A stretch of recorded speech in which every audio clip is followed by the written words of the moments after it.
Question here for you, HA. Okay, I have a question here from Paul in a message here. He said, "What do you believe is Give us a negative. Give us a negative of Bernie Sanders. So, what's something that you view negatively about Bernie Sanders?"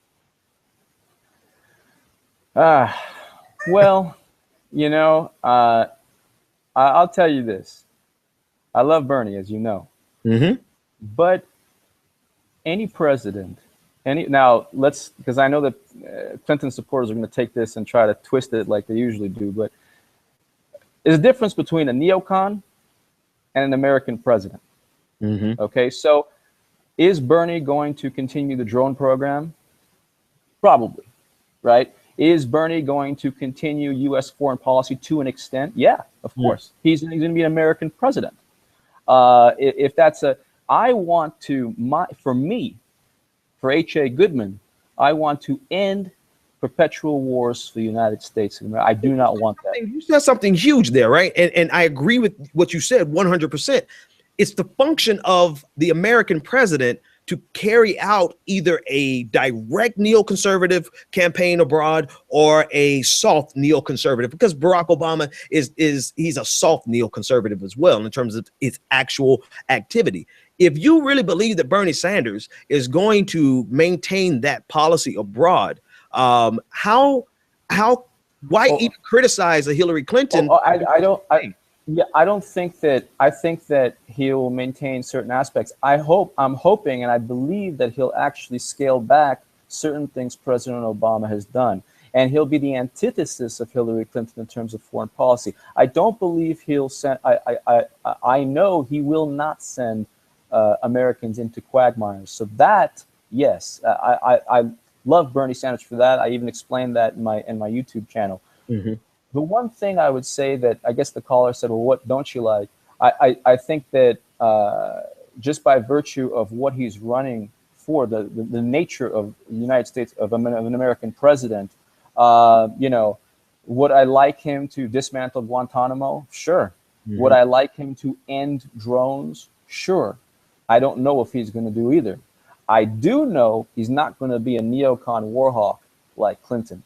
And I do know that he won't, because President Obama sent Americans to Syria, Iraq. He kept Americans in Afghanistan longer than after the war ended. Right. So one of the big things I like about Bernie is his foreign policy and him saying, "I'll be damned" to sending Americans off to fight. Hillary Clinton actually just recently said she was for U.S. ground troops right after the Paris attacks. So I mean, God forbid, it'll take one attack, God forbid, for Clinton to turn into Dick Cheney. So, and that's I don't want that. That is a well said. I could not have that's a hell of a statement you just made there.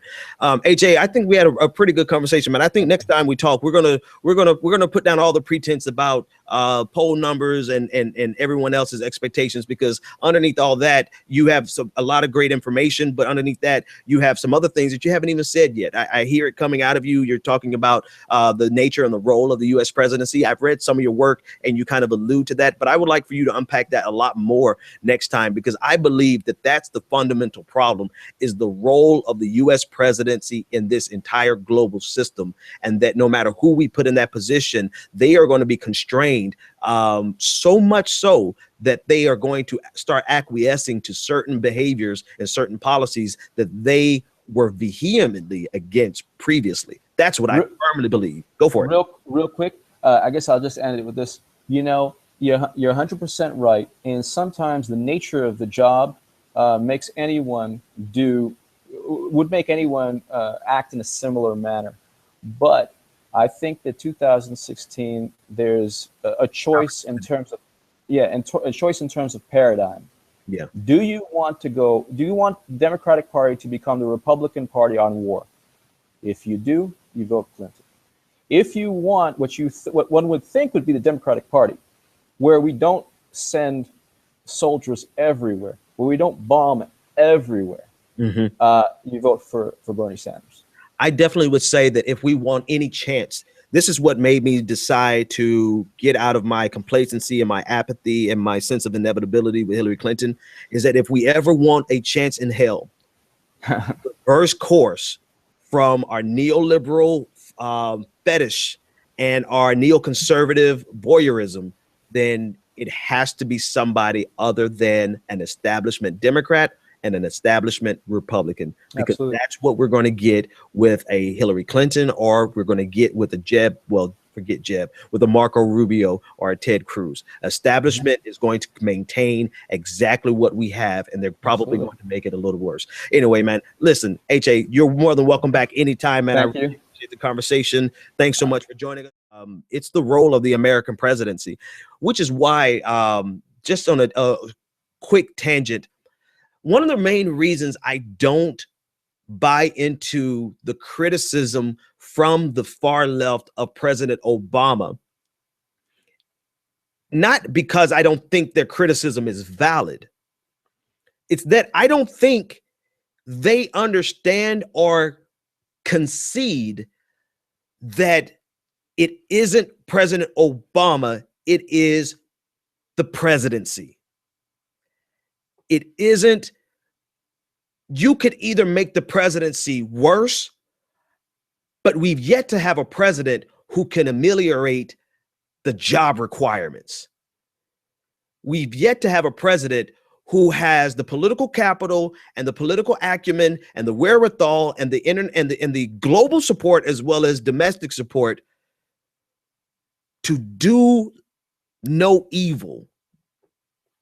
And a lot of times I see far left progressives and liberals just slamming President Obama. And don't get me wrong, I criticize him too, but I criticize him through the lens of I understand the role of the US president, and I understand that it has been crafted and shaped into something really post, I want to say Richard Nixon and beyond, that they have played the same role in the international community. Actually, probably before Nixon.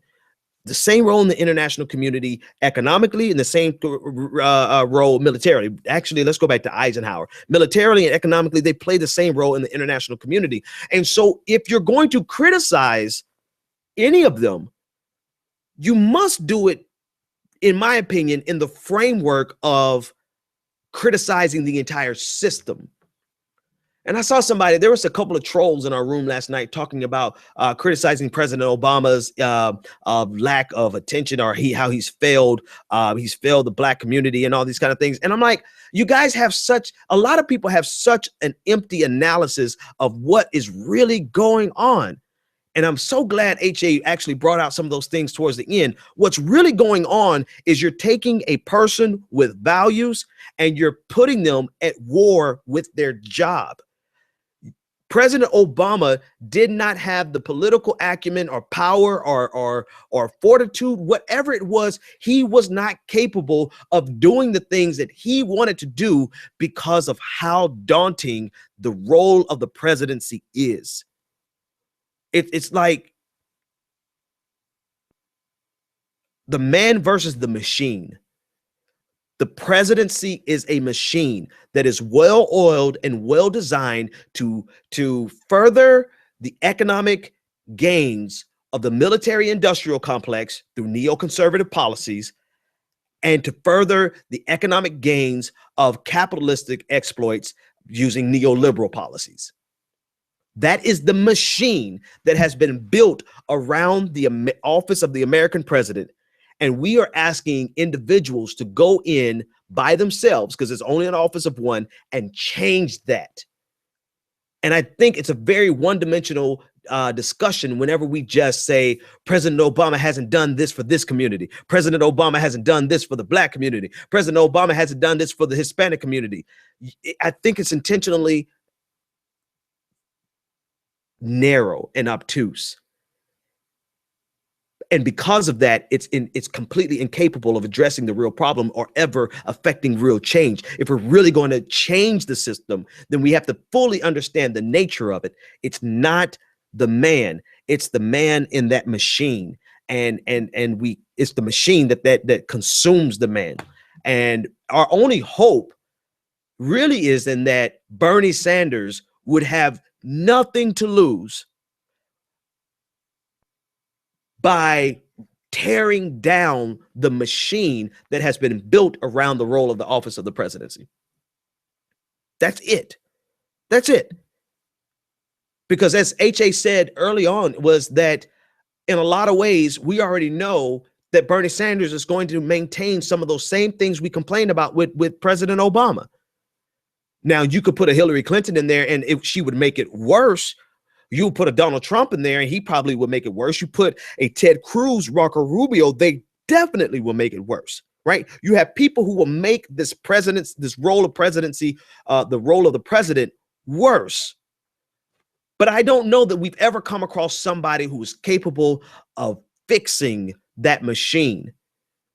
And I think all of us intellectuals are doing a disservice to our analysis when we have these little pathetic conversations of, oh, President Obama didn't talk about Black Lives Matter last night. Please do me a favor. I mean this with all due respect and all due deference and love, but shut the hell up. Because it's such such an empty intellectual conversation that does not address the reality that I don't care if you maybe Jesus Christ himself could get into that machine and change it. But short of Jesus and Gandhi or Buddha, or I can't believe I just put Gandhi in there. mental lapse. But you know what I'm saying. Short of somebody who is divine, I don't know that we have a single human being on this planet who is capable of going into the office of the presidency and completely obliterating the military industrial complex that controls it and the neoliberal capitalistic exploits that control it. All right. That one was for free. That wasn't on that was not on my list.